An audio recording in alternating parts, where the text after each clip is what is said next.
The best coaches in the game, we really ain't playing. We regroup up in the Slack chat where the coaches debrief. We be piecing these puzzles, occupy the chunk of the pie.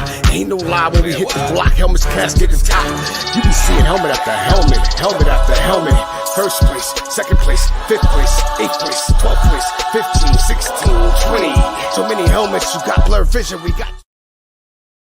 All right, DFS Army, we're back again. Another Bold Call Fantasy Football podcast. We got a good one for you today. Special guest, Alex Dunlap, RosterWatch.com. How are you, my friend? Alan, what the hell's going on, brother? Excited to be here. Thanks for having me. Oh, yeah. No, this is cool. This is cool. So for those tuning in who know Alex, he is the co-founder of RosterWatch.com. He also could be heard regularly on Sirius XM Fantasy Sports Channel. We're going to get into all that, but we're in the week before draft, so I want to give some people some last-minute draft advice. But, you know, I was always curious because you're super passionate about fantasy football. Like, why do you think, why do we love it so much? Why do you love fantasy football so much? It's because I don't know. It's like, why do we drink water, or to me, it's just kind of in my bones. I've been playing fantasy since, I've been playing fantasy in leagues with my dad since we had to, I was like 7 years old, and we would have to like wait for our commissioner to send us in the snail mail, like the box after he would tabulate box scores on his own, and stuff like that. We'd have to wait till Tuesdays, and our league results would come on Tuesdays. We'd open up the mail and see how we did against our opponents. We would kind of figure it out a little bit on our own. We'd know who the opponent had. We know who we had, and you could do some back of the napkin math and you'll figure it out. But I mean, I've been playing ever since I was a little tiny kid. It was a lot due to my dad. Well, you see, the Dr. Freud to me would say it's a connection of nostalgia for you. I mean, that's why you love it so much. And then obviously you develop a love of the game on a level that, is just to the next level. And that's what you guys do over at RosterWatch. And what do you think is like your most nostalgic memory of football, even just non-fantasy wise as a kid? What's the game you remember? My state championship game in high school that I played in, we won state. My quarterback was Drew Brees, and it was just an incredible run that we had. We beat we beat the shit out of those guys too. I think we won 55-15. I still have the ball here with all the So for those listening on the audio cast, Alex is oh, look at that, he's got the game ball. Yeah. Oh, that is cool. I love that. So what is that? Is that glass around it, or is that some smashed glass? Oh, that is awesome. So there you go. It's this little state championship ball signed by all the guys. What's interesting? I still have my high school football team, like with everyone signed. I have it in my office as well. That's not. It's like, again, nostalgia is a big part of why we do fantasy. So over at RosterWatch, for those of you who are just, hearing about this for the first time, which shouldn't be anybody in the DFS Army, we talk about you often, and most of them know that I'm doing some written work for you, some videos, some fantastic work. You guys should all check it out. You're awesome for saying that. You make me feel good, Alex. But people know that you do this year round. It doesn't stop. It actually just begins after the Super Bowl. And I'm just curious, what is your favorite form of fantasy to play in? Of best ball, redraft, dynasty? What is it? It's redraft, but I love dynasty. I mean, we spend a whole lot of time talking about dynasty and best ball in the off season because it really is. We're a year round company. It's a great way to bridge the content gap. You can talk about dynasty all year long.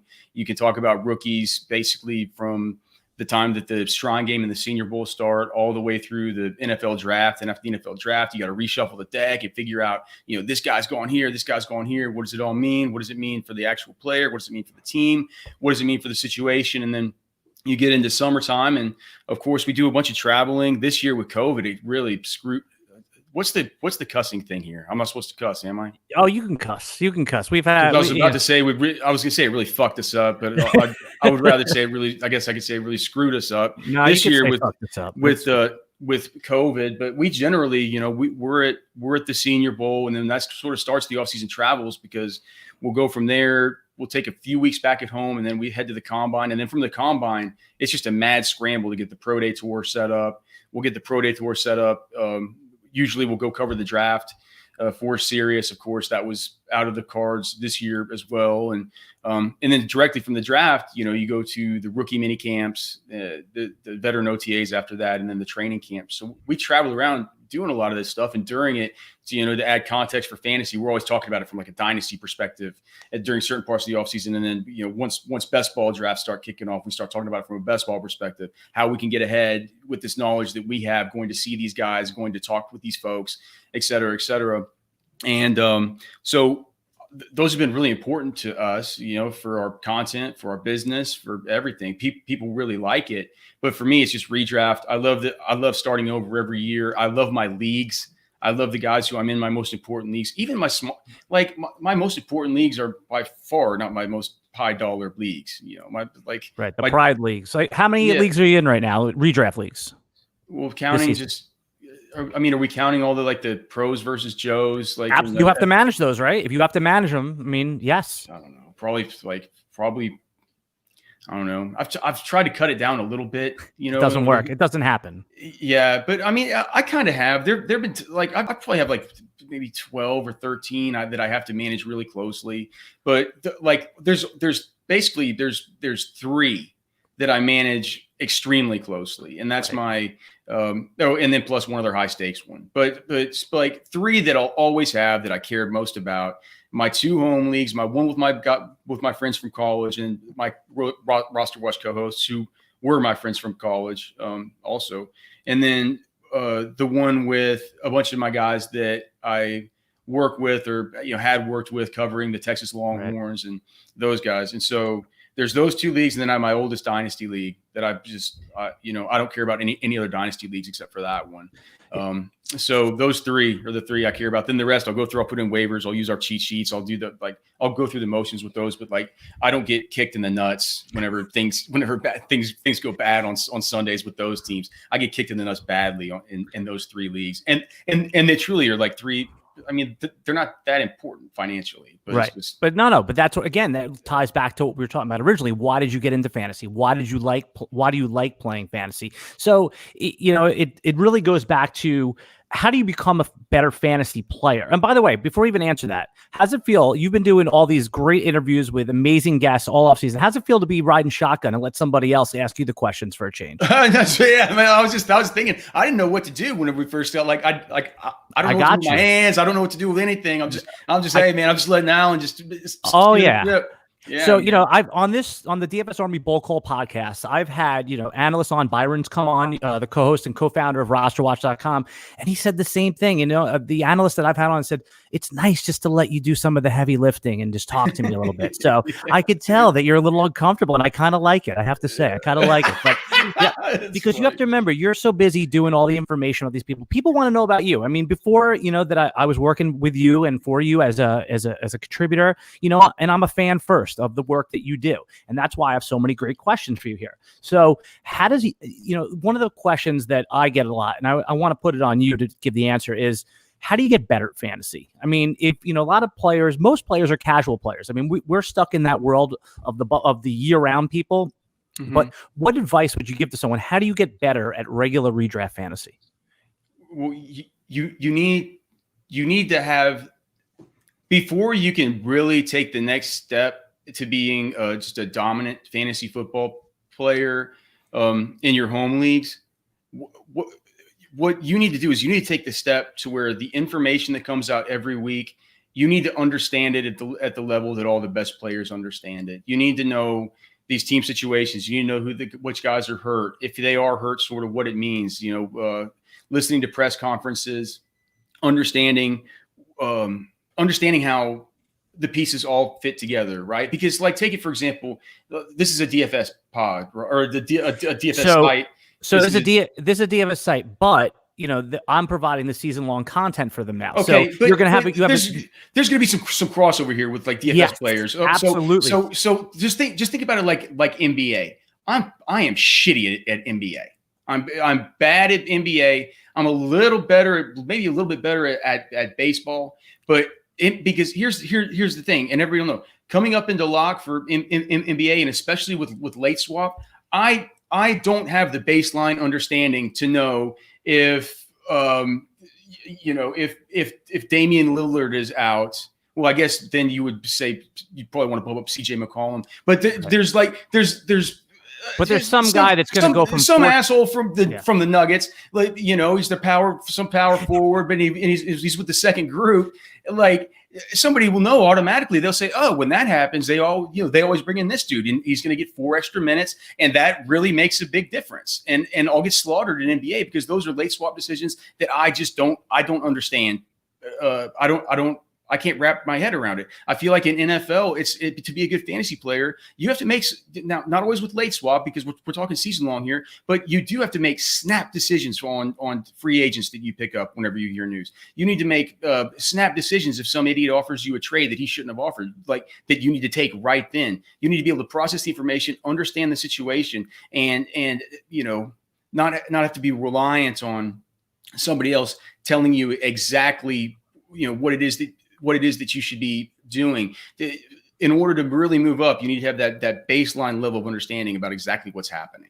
Yeah, and everything Alex is talking about, plus all his player analysis, is baked into his signature tool over at RosterWatch.com, which is called the Ultimate Draft Cheat Sheet. You've heard us talk about it on this show a little bit today. And again, you guys kind of make tongue-in-cheek of the tool, but it really is like having Alex and the co-founder Byron in the room with you when you draft. And then after the draft, they use a similar format for their waiver wire tools. So, and to get a membership over at rosterwatch.com, which I certainly recommend you do, is supplement any other memberships that you have. I mean, you guys, it's under 10. Yeah, it's under $10, and you just you get instant value out of it. So again, Alex is not here for his health. He's here to promote his tool the day before, the NFL season. I'm here for both, man. I'm here for both. Listen, we know. But at the end of the day, we just want people to know that they can dive into what, everything that you're working for all year round and have that for under $10 a month. All right. Couple questions. Let's switch over to 2020. Way under $10. It's like $5 or is it $5? Or is it $5? I think it's $5.99. Yeah, so that's what I'm saying. Yeah, you can buy one for a friend too. I mean, that'd be great. I'd love that. I've been a member so long. Mine's under $4 a month. I've been a member so long. You're not comped? I'm not comped, but I don't want to be comped. We're going to talk about that. I like being a member. It would be bad juju for me to be comped. You should have said something. No. That was one of the conditions under which I would work for. I would not get a comp membership. I want to pay. Fair enough. No argument, right? All right. So, couple 2020 fantasy questions. Most people by this point would have normally done their drafts, but what I've noticed from talking to people in our Slack chat and DFS Army is that a lot of people are waiting till tonight. A lot of people are even waiting till tomorrow. And I've noticed, and exactly, and an unusual amount of people are going to do it the night of. So because people didn't want to. People were worried there wasn't going to be a season. Yeah, and they just like everybody. It was a little bit. I noticed it when I look at our signups and everything. It's like there was a big flood later. It usually starts in August, but I think in August people are still like, "Are we going to have football?" Like, I know, league commissioners we were probably all a little bit late this year with getting things set up and everything. And I think what it did was it just naturally pushed back everybody's drafts. And honestly, I think when the Leonard Fournette stuff happened and stuff like that, a lot of leagues said like if they had drafts maybe for last weekend or sometime last week, they said, look, maybe we should wait till after cut downs and make sure let's get all the information that we can and let's do it these next couple of days. And so I've noticed it's like this last week, this is when I put an article up on the site today it's usually where I have to say like, all right, here's our content schedule for the season. This tool comes this day, this tool comes this day, this tool comes this day, etc. And starting next week after we get the week 1 data, that's how it's going to be. It's like that's because week 1 is what people usually care about right now. But it's like all anybody's still asking about is their drafts, which is weird. It kind of makes it hard for us to turn the page to week 1 when we still have this stuff going on. Yeah, you know what it is? It's like people, I think, finally have an appreciation for the preseason. I know you love the preseason. I love the preseason, but without it, it's nice to see them walk out with the helmets and the field is painted. It kind of like, it gets you ready. It's like it almost doesn't seem like it's really going to happen on Thursday, even though we know the NFL is so out of their minds and maniacal, right? That they're going to make it. Even if there's a COVID outbreak, they'll make up some story that there's not because it's just such a machine, So what I wanted to do, knock on wood, But I really wanted to ask you some 2020 strategy questions since it's still relevant to many people that are watching this live. And, by the way, so funny in the comments, the live comments, which somebody had said, don't you know it's the membership is cheaper than a fair trade cup of coffee? I mean, I love that they're yelling at me like, I don't know that's the signature line, but I get it. I did, I undersold it. So how, you hear a lot about running back inflation. I've written about it on RosterWatch.com for you guys. It seems like there's a late push that people, when they have to click draft on some of the running backs, like Nick Chubb seems to be falling in the last few days. Aaron Jones, for some reason, is falling. How are you handling the beginnings of draft? I don't know why that's such a big question, because you really can't screw it up in the first 2 rounds unless you screw it up. So what is your overall draft philosophy for 2020? No, it depends on where I'm picking from. My overall draft philosophy is to use my cheat sheet. I've poured my heart and soul into that thing for the last 5 months, and it is something where I've built the structure of it to basically have the drafts fall the way that I really like and the way that I really prefer. I did a draft last night in one of those important leagues, and I didn't like it. I didn't like the way that the draft came out. Things went sideways. Everybody in my goddamn league was using the cheat sheet. That's the worst. It's like, it's just hard, but I think, Alan, it depends where I'm picking from. I don't think that the issue of hoping that an Aaron Jones or a Nick Chubb falls to you really comes into play unless you get pick 1 through pick 4, wherever in a 12-team league you're having to pick at the 2-3 turn. My worst fear when I'm picking from the one spot, everything's going to be great anyway, because in PPR I'm going to have Christian McCaffrey. Yes, but on the way back, isn't that a real problem? Dude. That's a problem. Because what happens is, if you look at it, man, there's going to be a lot of times whenever you're like, even if you're not even I can understand. It's so weird. Even though I understand the great positional value that comes to me versus other players whenever I take a Travis Kelce or a George Kittle, even though I completely understand it, whenever we're talking about a non-tight end premium home league, I hate the way that my teams look when I go tight end early. I don't like it. I don't like taking Chris Godwin early. I don't want to take Chris Godwin with my 2nd round pick. I don't want to take Travis Kelce at pick 2.07 in a non-tight end premium home league, just because when I look farther down my draft list, I'm just so interested in guys that I can take in like the double digit rounds. I mean, the late rounds, like, Jonnu Smith or TJ Hawkinson or Mike Gesicki, or, take a shot on Blake Jarwin or Ian Thomas or Jack Doyle or just any of these dudes. Right. Yeah. You know what it is? It's painful for me to take a tight end there. And so what I'm doing is, dude, if I'm hoping that a Nick Chubb or an Aaron Jones falls, if I do pick early, right. I am interested in either of those guys. And I'm hoping desperately that I can get either of those guys with my 2nd round pick, and then just see what the world has in store for me there after the 3rd pick comes around. Well, that's why late in draft season, that running backs that typically went in the 3rd and even 4th round all off season, and we grow numb to it a little bit, because we see these players change ADP from March all the way till So running backs start getting pushed up. I mean, James Conner now in the high stakes leagues is solidly in the 2nd round. On your show, you interviewed Matthew Berry, and he made a compelling case for Chris Carson. Could you see yourself at the end of the 2nd round pushing up one of those running backs and taking them there? Or is it just not within your DNA to do something like that? I think if I was, I'm not in PPR. I think if I was in that spot, I mean, it would depend whether James Conner was still on the board. I'm a little bit higher on James Conner than some people. I think for me to bump Chris Carson up like that, because I will admit, man, Chris Carson's perennially underrated. I might have somewhat of a blind spot to him, just because I've always been so, I'm a Chris Carson dynasty owner in that most important dynasty league that I have. And I'm always just so worried that, the team seems to do things like drafting running backs in the 1st round just so ridiculously, like absolutely cockamamie moves that they've made. And they just end up going back to Chris Carson. I worry about his fumbles. They don't seem to worry. Like, so all the worries that I have about Chris Carson, the team doesn't seem to also have, but I still can't, I still can't shake it. Whenever a guy like James Conner looks like he's healthy, Ben Roethlisberger, from the stuff I've seen of, the Steelers have done a great job streaming their training camps, and that's something I've spent a lot of time doing over the course of this last month, since we haven't been able to get out to them. Is just watching the streams. Ben looks good. I mean, I find it hard to believe. I wouldn't have bet on it, but he does. I don't know how long it'll hold up, but he looks good. I think that offense is going to be good, and so maybe. Would you not Carson specifically, but if I was in a real pickle, maybe a guy kind of like Carson that I would consider there in that spot. If I was super set on going running back over one of these tight ends or one of these second tier wide receivers, I would consider James Conner. Want to play a little game?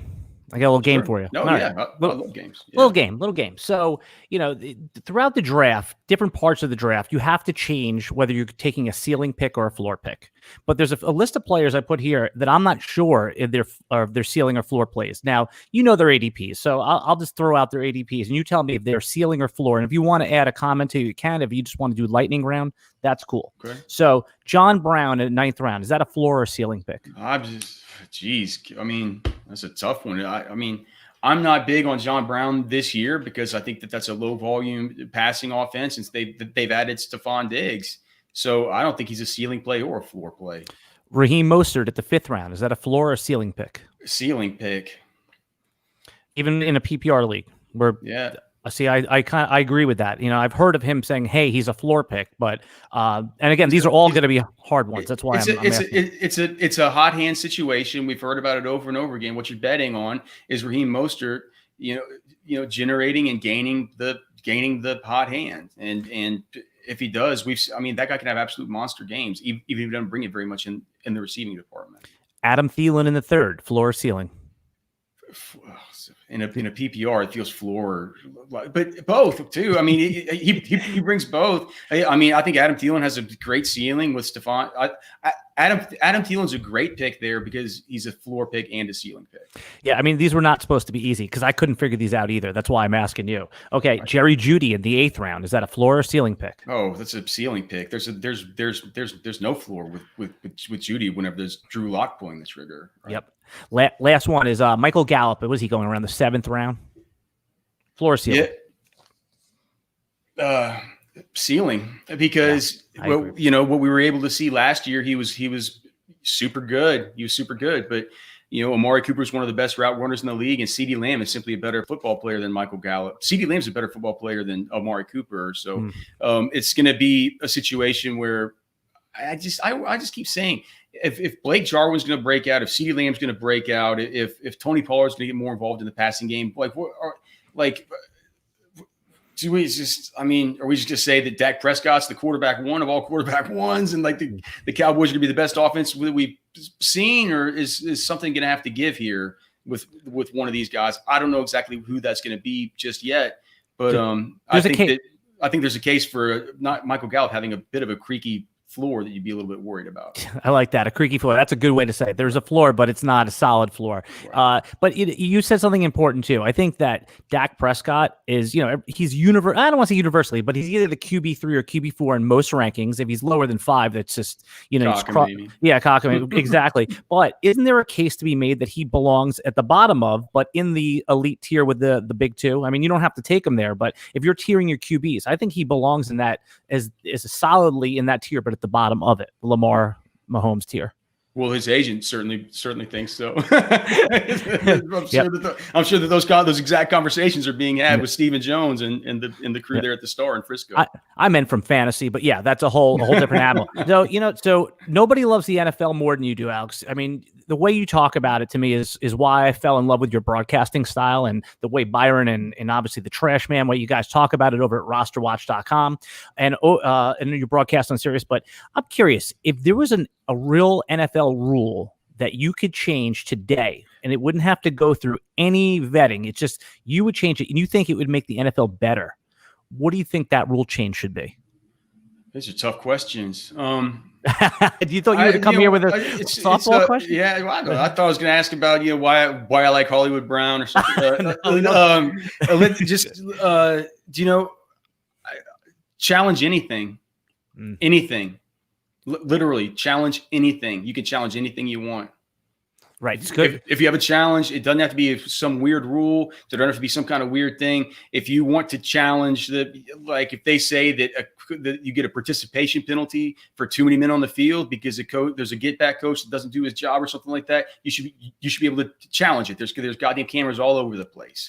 You should be able to challenge anything. So get it right, basically. Get it right. Yeah. And they shouldn't tell you what you can and can't challenge. All right. So, okay, we'll go back to 2020 football because I don't want to explode your brain like the little exploding emoji when the head pops off. But no, I don't mind it. I mean, it's fun. Well, these are questions I've always wanted to ask you. And, we all have our busy lives. Now I have you captive for about, hopefully another 10 minutes. So I'm going to ask all the ones that I want to ask. All right. So what's a stance you've taken in fantasy this year that you would honestly be surprised if it didn't happen?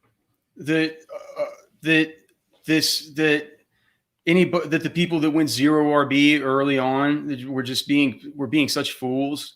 I don't know. It feels like it feels like such disingenuous advice to give people to tell them to do this cockamamie backwards thing where you don't draft the most important position in fantasy because there's some creepy way that you can pick these players up on the back end of your drafts. And what's happened is that the floor, we talked about that creaky floor, like the floor is falling completely out from some of these guys that went super wide receiver heavy early. They got their super premium tight ends. They got their Lamar Jackson quarterbacks. And they're like, look, I'm fine, man. Look at Bruce Arians. He's saying Ronald Jones is going to be the guy. And look, DeAndre Swift, he's been hurt all preseason. Kerryon Johnson's getting all the work with the ones. And then look what happens. What am I left here in my hand with Leonard Fournette going to be taking a job from Ronald Jones before we even know it? I'm left with Adrian Peterson, who's old, but who Matt Patricia still thinks is as good as he ever was, who's going to be the direct competition for Kerryon Johnson, even once DeAndre Swift does get healthy. It's like those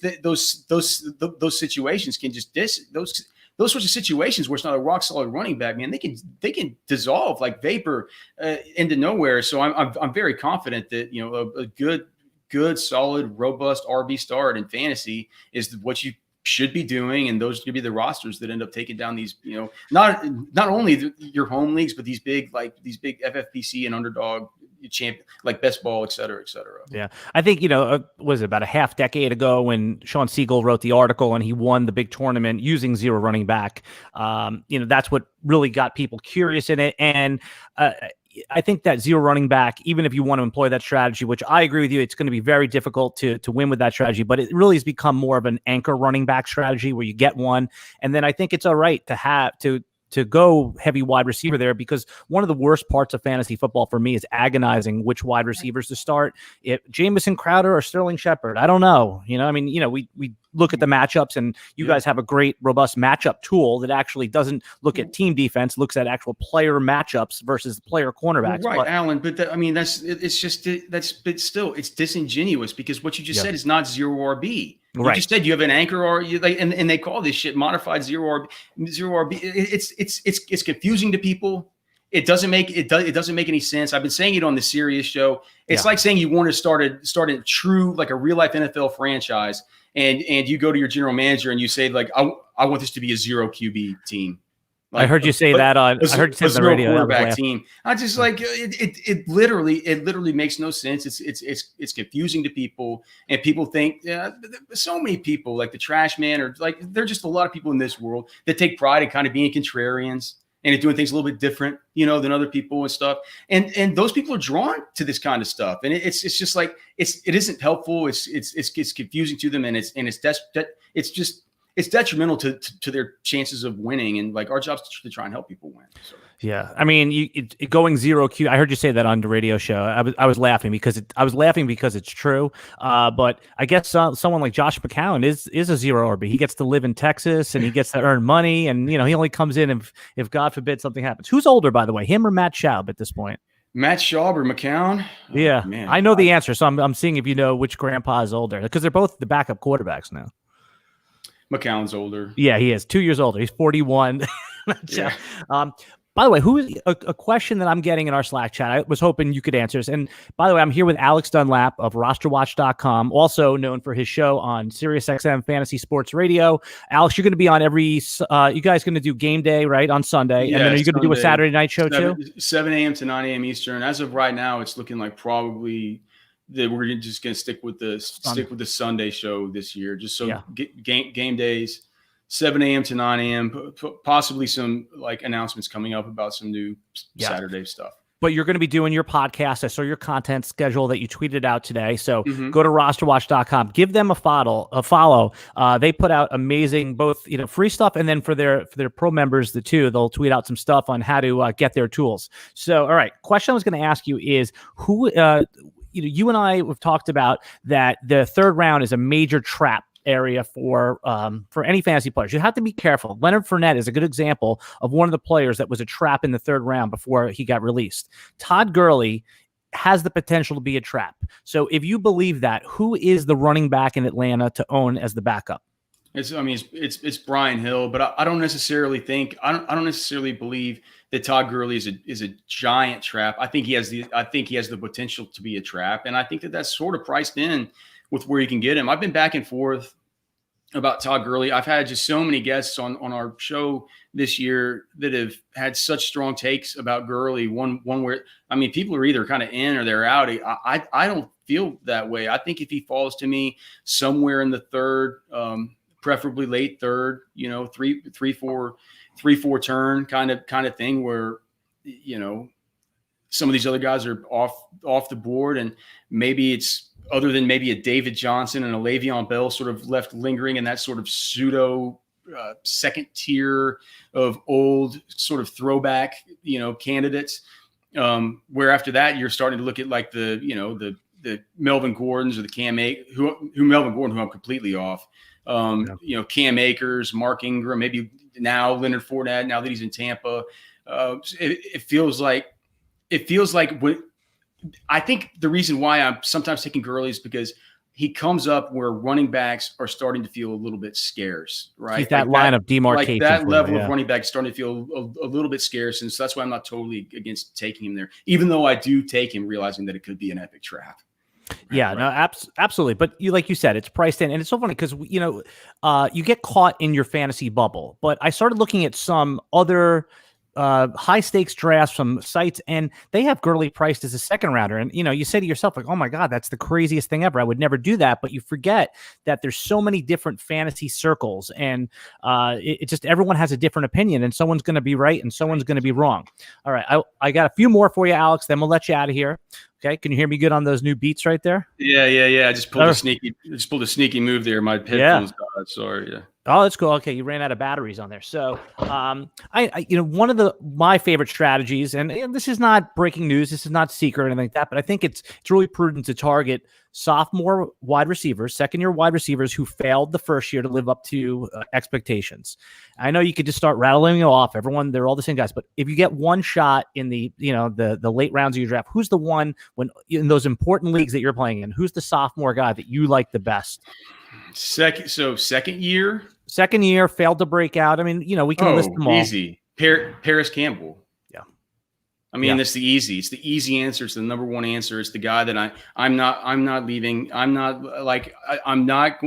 are going to try and do it to me. They tried to swindle me last night. Byron tried to swindle me. He's not going to do it. Nobody's going to keep me from doing it. Nobody is going to keep me from taking Paris Campbell in any of these drafts. I can get him. I'll move up into the 11th round to get him. I don't necessarily have to wait till the last round like I can in these simulations. I'll move up and get him. I had the feeling Byron was going to try and do this to me last night. It turned out that he was trying to do it to me. So I took Paris Campbell, I believe, in the 11th. But dude, he's a big, fast man. Paris Campbell could be for Phillip Rivers. I know that this is probably sacrilege to say because Keenan Allen just got paid the second highest, the second most money of any wide receiver in the league. But who's to say that he can't be a bigger, faster, harder to tackle, version of Keenan Allen out of the slot for Phillip Rivers there in Indianapolis on a fast fucking track. And look, he's not going to be able to separate like Keenan Allen. Keenan Allen's one of the best route runners in the whole league. Paris Campbell's not that kind of guy, but as far as with the ball in his hands, yards after catch, this is a guy that played a ton of running back and stuff in college. He's a big play waiting to happen. And so, when we look at second year dudes who just didn't do anything last year, through no fault of his own, the guy was injured. Yeah, So he gets it when I'm grading the rookies after the year. I put incomplete next to his name. he's big, dude. He's big and he's fast. If you stand next to him, like he has armor. He's not some little slot. He's a I don't have his weight pulled up. He's like 6'1", but he ran like a 4.3 something at the combine. And he's 200 and something. I think he's like 205. So I mean, but it's a rocked up 205. And yeah, man, I'm not going to leave a draft without Paris Campbell. Yeah, no, that's that. So, what round will Paris Campbell be drafted in next year? Is he like a 4th round pick next year? You think? If you have to, sure, yeah, fourth, fifth. It'll depend on how far T.Y. Hilton. Like it'll depend on the way that the offense goes. But I mean, if this offense gets going and Jonathan Taylor can really get moving behind that offensive line, they could do some nice things to where Phillip Rivers doesn't look like he's having to just shot put these ducks around. And that's the other thing. I mean, how's he can get the ball to T.Y. Hilton deep? I mean, this could be a lot of targets to Paris Campbell, just out of the slot, intermediate routes. Just get the ball in his hands and let him run. Let him be just an electrifying version of some kind of DJ Moore. Like you could see it big time, man. So I don't know where he'll fall next year. That's an interesting thought experiment. Yeah, say maybe 5th round, something like that. Interesting. We'll save that clip for when he actually the way too early ranks come out. All right. We're going good here. I'm going to give you this is a lightning round game. All right. So all right. More fantasy value in weeks 1 through 3. Cam Akers or Malcolm Brown and Henderson combined. First month of the season. First weeks 1 through 3. Who has Cam more Akers or the other Brown. Two? Let me just look at this. Let me look at the schedule. So they got Dallas, at Philly, and then at Buffalo. Malcolm Brown's a Texas boy, man. He'll play against Dallas. At Philly, that's not a good matchup either. At Buffalo is the best matchup. It'll be Cam Akers, and I'll bet you the Cam Akers truly breaks out at Buffalo. Yeah, I'm regretting not taking him in more drafts. I got a couple. We have the Banana Hammock League tonight, so I may reach out to get him. Yeah. Oh, yes. Yeah. Well, that was my next question. Who's more cockamamie roster watch super fan, Sully or Eagles fan? Oh, they're both cockamamie. I'd say maybe Eagles fan because Sully's a little bit more respectful. He's more of a little bit more. I've never met Eagles fan, but Sully's certainly a clean cut dude, a nice guy. We've gotten to meet him because he's been a multiple champion of those leagues, and we like to meet our league champions in these different cities that we travel to and stuff like that. And so, but Eagles fan. He could be a totally normal dude in real life, but he seems real cockamamie on Twitter. So I think I'm with you there. More pass attempts in 2020, Justin Herbert or Tyrod Taylor? Oh God, Tyrod Taylor. Or I'm sorry, Tyrod Taylor, because that's the way he likes his name pronounced, right? I'd be surprised if Justin Herbert. I mean, I think they have their bye in what? Their bye is in week 10. Let me see. If they don't roll Herbert out there, it's just a bad pick. You can't waste the year of the rookie contract. So their buys in week 10. But dude, Alan Herbert's not going to be ready at all, and I think Tyrod's going to be fine. Herbert's not going to be ready. If Justin Herbert, and if Tyrod Taylor's not hurt, Justin Herbert will come in week 11 at Denver, and he'll get fucking smashed. That's what's going to happen. Well, that's what's going to happen because that's about the time that they're going to know whether or not they're out of the division playoffs and if out of the division hunt to make wild card for the playoffs, because we know in the AFC West, we know who there's going to. Yeah. It's going to be the Chiefs. And so if the Broncos do take a step forward this year, which I'm kind of anticipating a little bit, at some point the Chargers are going to have to realize they're out. Right there around week 10 when they go on bye is about right. And Herbert needs to do a lot of improvement. He needs to do a lot of development in before he's ready to play at the NFL level. With that said, he does have a lot of upside. Yeah, and the pedigree too. Again, like I said, you cannot waste. If you're not ready, you're not ready. But you can't waste those rookie contract years on an early pick. All right, Alex. I got a couple more for you, then we'll send you out. These are a little bit more fun end game questions here. I'm here again with Alex Dunlap of RosterWatch.com.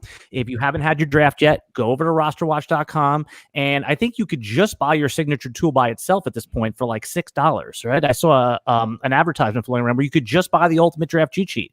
I mean, I recommend becoming a member for as cheap as it is and get all the tools. Well, look, man, if you go there and you buy a cheat sheet, you're a pro member. You get to use all the tools. You get to do everything. Yes, so and it's all the same thing. And even the members of DFS Army who are members here, I recommend this is a great way to supplement your DFS. They do a weekly Vegas tool where they talk about the under overs and everything like that. So all right, here we go. So you're from what I've gathered from your broadcast as well, Alex, you're a little bit of a foodie, aren't you? You love good restaurants. I love good restaurants, and I also love to kill animals and eat them. Yeah. If there's not a lot of vegans listening to this, I promise you. Right. I promise you. So, favorite restaurant in the area of Texas where you live? Oh, okay. Well, I mean, I live on Lake Travis, which is just out west of Austin, and there's a couple cities out here called like Bee Cave and Lakeway and Spicewood, and in Lakeway, I think around here or just around Austin, or like, are we talking just around like close to where I live? Because I mean, there's barbecue everywhere, of course. This barbecue in Texas, yeah.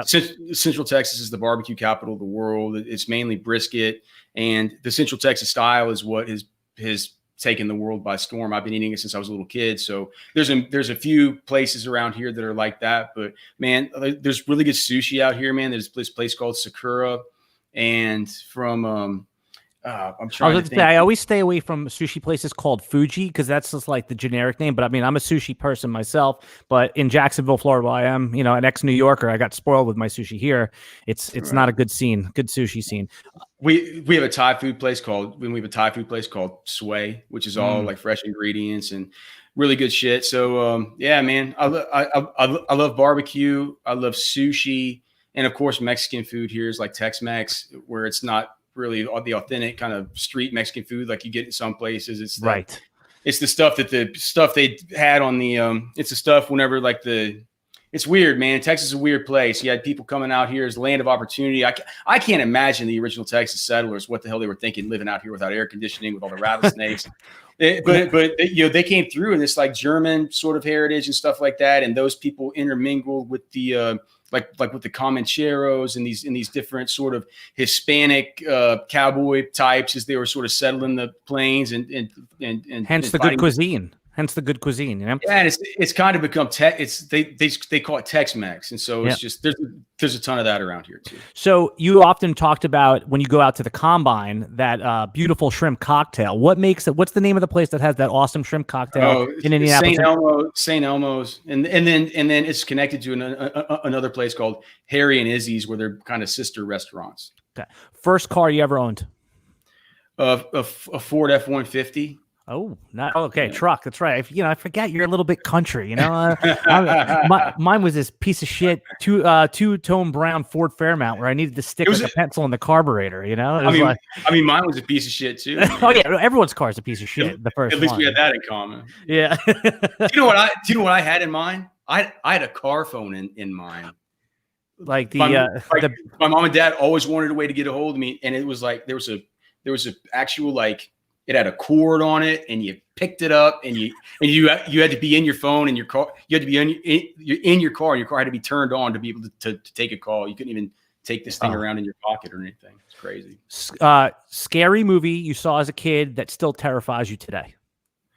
Oh, it still terrifies me. I don't watch many movies, man. I think.